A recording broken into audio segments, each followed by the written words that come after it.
And welcome once again to Your Retirement with Insurance 365. Good Saturday morning, everybody, and welcome into our January edition of the show. This is where we talk about you and your retirement with the folks at Insurance 365. As you look at your screen, on your left, that's Mr. Jay Kenobi, and on your right, Angela Cradaville, and they are here to talk about excuses.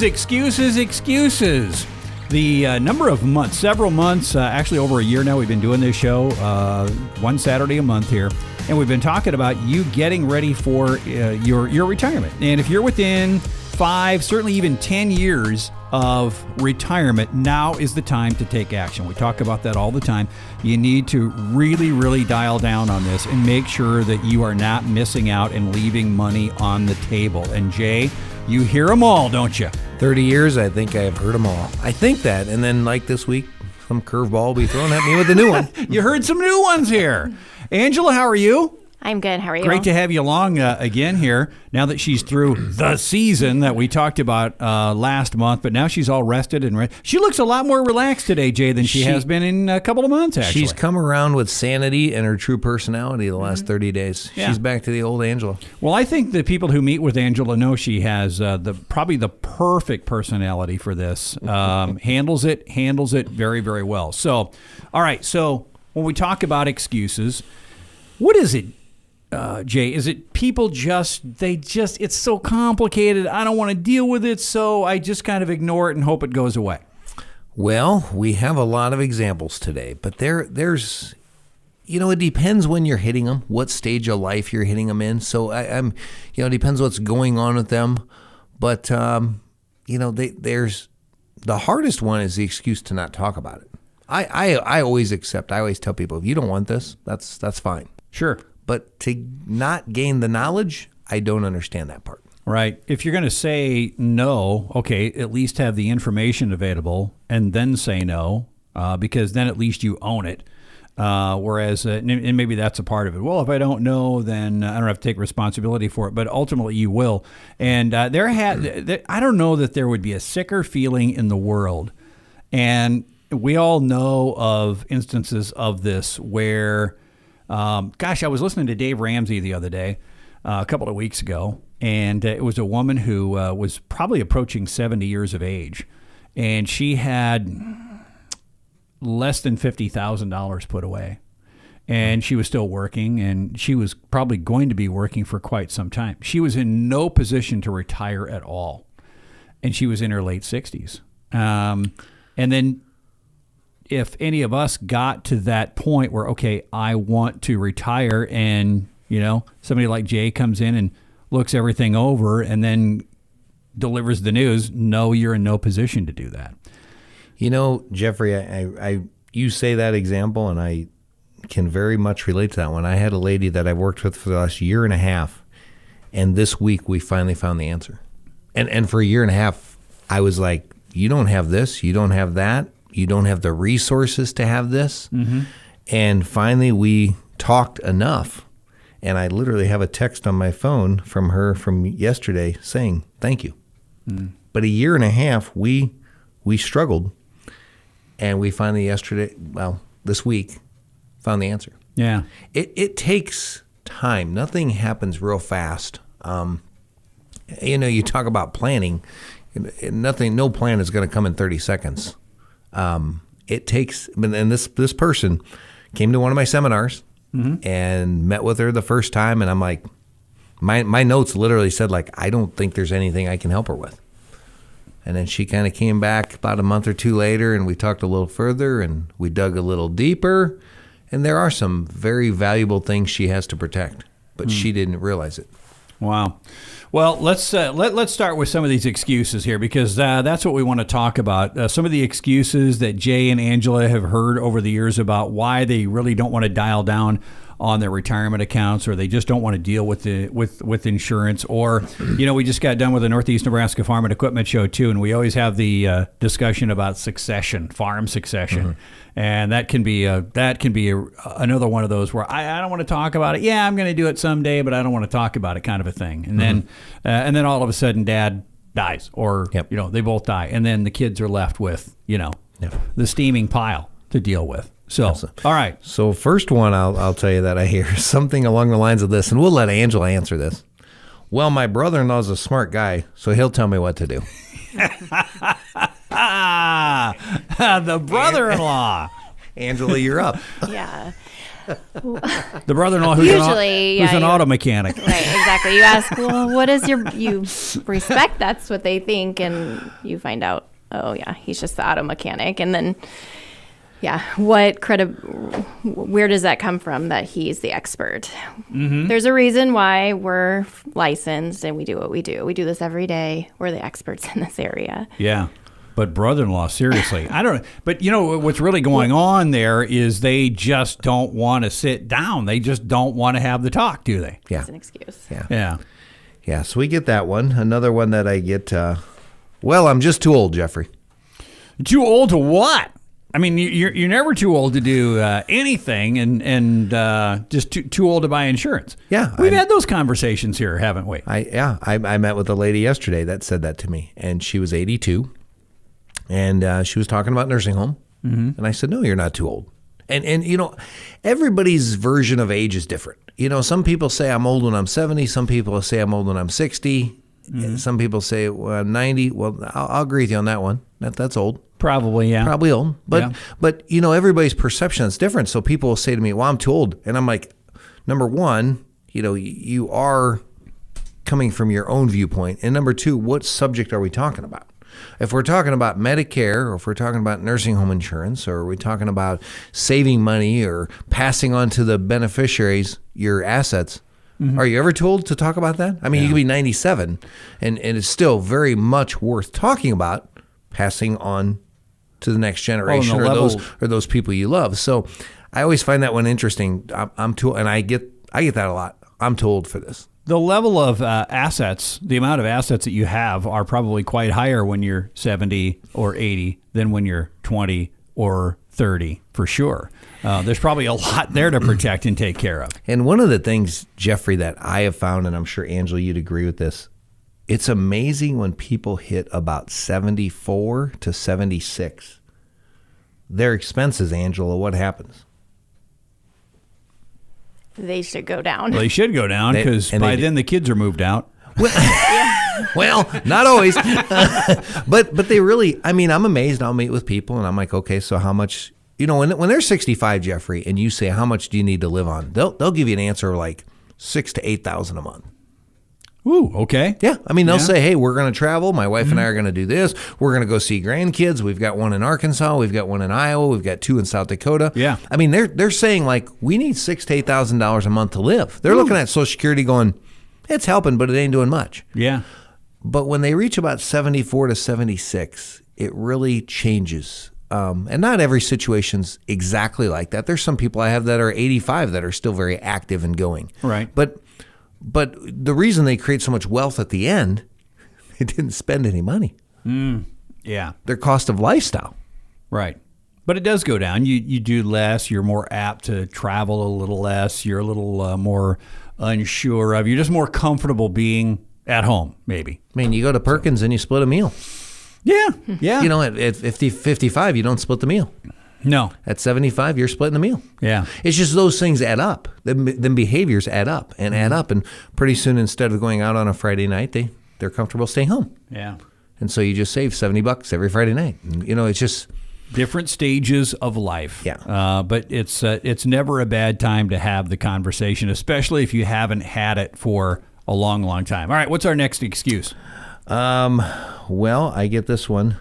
Something like this happened to my mom years ago, and it didn't work out so well. Okay, what was the something anyway? That's my first question, Angela. And do products change, Angela? Oh, yeah, absolutely. They're always changing products to make them better. Yeah, and like you say, they probably learned a few things back then as well. But, you know, when somebody throws a blanket statement at you, I'm sure you're more apt to, okay, let's dial in on this. What exactly happened? Well, I had long-term care insurance. I had a guy last month dropped off his policy, and he bought it when he was 45 years old. Wow. And they were going to pay. They were paying $1,700 a year. Oh, okay. Starting at 45. Okay. Today it's $15,000. Yeah. Now that's a significant change in there, and he's in his 60s today. Okay. So the premium went up, 5,000%. Yeah. What Angela's saying is things change. And return a premium on life insurance policies, cash value guarantees. They're not always, truth be told, companies aren't always making them better for you. Sometimes they make the policy, Jeffrey, so they can exist as a company. Oh, yeah, you got So- it. Yeah. Yeah, I mean, a classic example is return a premium. Years ago when life insurance, 10, 15 years ago, it was very common to buy return a premium, which meant, Jeffrey, if you lived your 30 years of term life insurance, at the end they'd give it all back. And then the insurance companies realized we weren't charging enough for that feature. Yeah. Because basically the basic life insurance was $20. Yeah. But return a premium they put at $25. Well, who wouldn't spend another $5 a month to get it all back in 30 years? Yeah. Well, they had to figure out we're losing money. Long-term care policies, they gave lifetime benefits. So if Jeffrey had a stroke at 67, Oh, boy. you might be on lifetime benefits for 25, 30 year. Oh boy, yeah. That's just, companies have changed. So, when you say this happened to my mom or that, or I had an annuity and it annuitized, well, that's really not good. We don't do that anymore. But yes, your mom might have had one that annuitized, and when she died, the cash value all just was gone, went to the insurance company. So things have changed for the consumers and for the companies, and you just can't judge it on, my daughter had a car accident, so I'm never driving a car. The car might have been built differently 10, 15 years ago than it is today. There's different features. So you have to be longer vision, not such a short vision of, this is what happens, so I know it's bad. Yeah, this is the reality, so deal with it in the new reality. This is Your Retirement with Insurance 365. Jay Kenobi with us, Angela Cradaville. We do this once a month here on News Talk WJG. That's our first segment here. Excuses, excuses, excuses. That's what we're talking about today, and we've got more coming up next on News Talk WJG. And welcome back to Your Retirement with Insurance 365, our monthly get-together here on News Talk WJG, Saturday mornings at 7:35. Jay Kenobi is with me, Angela Cradaville as well. And excuses, excuses, excuses.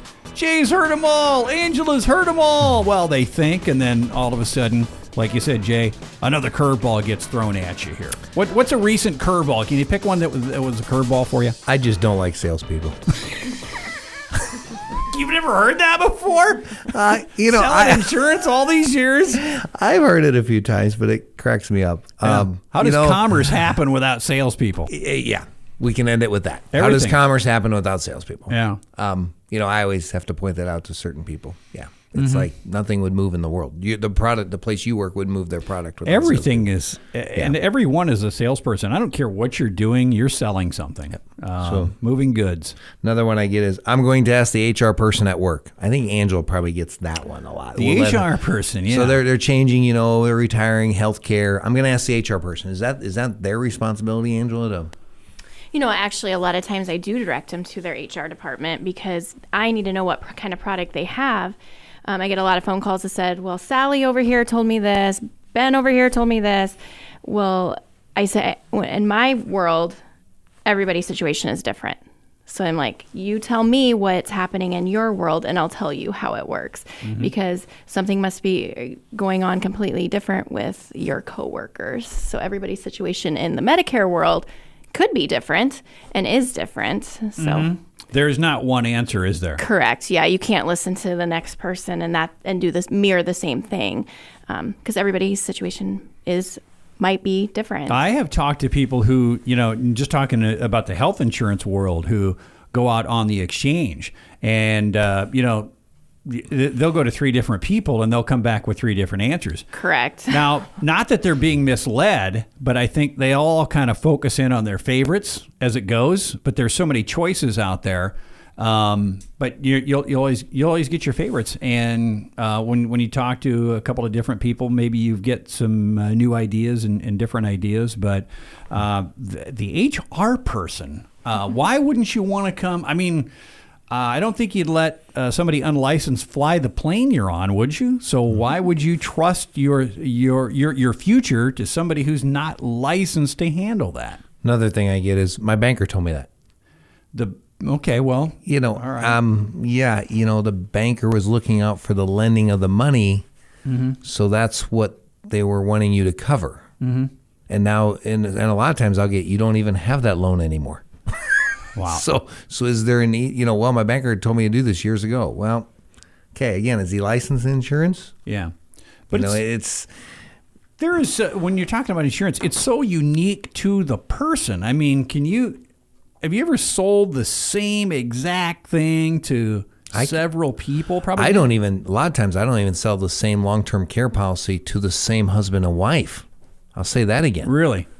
The wife will buy a different policy than the husband. So think about that. They don't even agree on that. Life insurance happens a lot. The wife will buy permanent and the husband will buy term.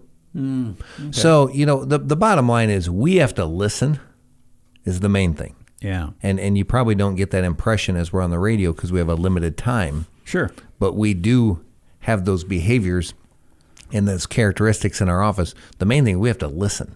And that's why I say, whether you're talking to a banker, the electrician, your brother-in-law, they're all good to talk with.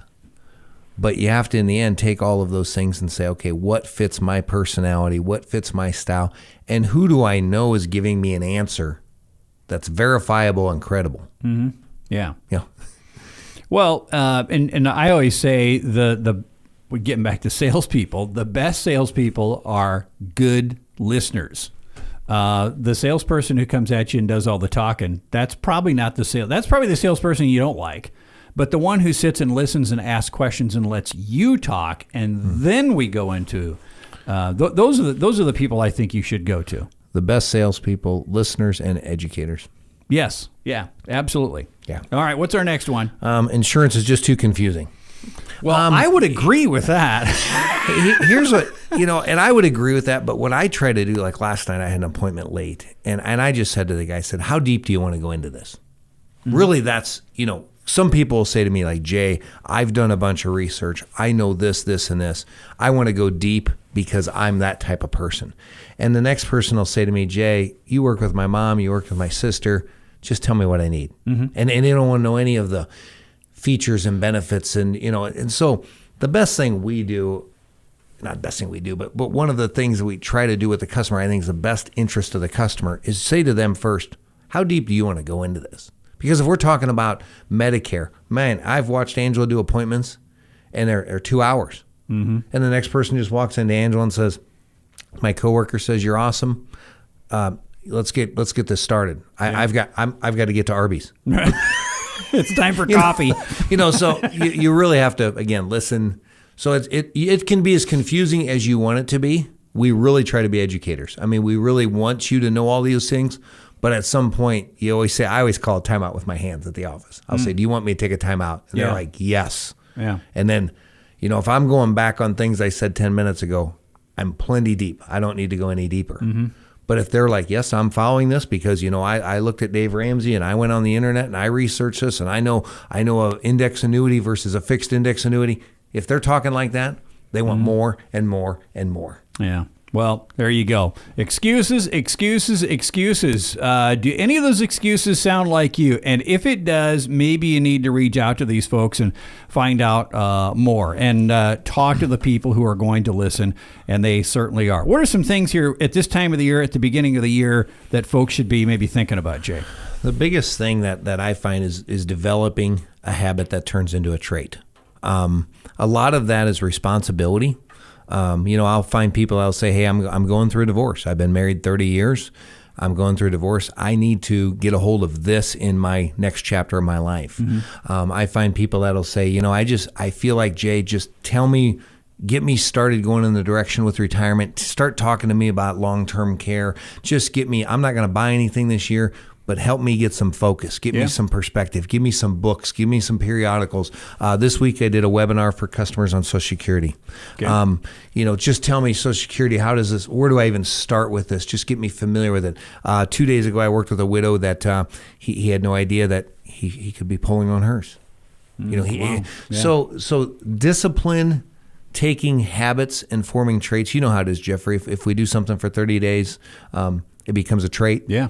And with people, they want to lose weight. They want to stop swearing. They want to be more spiritual. We have a lot of things we like to do. Mm-hmm. I mean, you maybe even made more patient with Abe Shaner in here. Might be one of your Way more.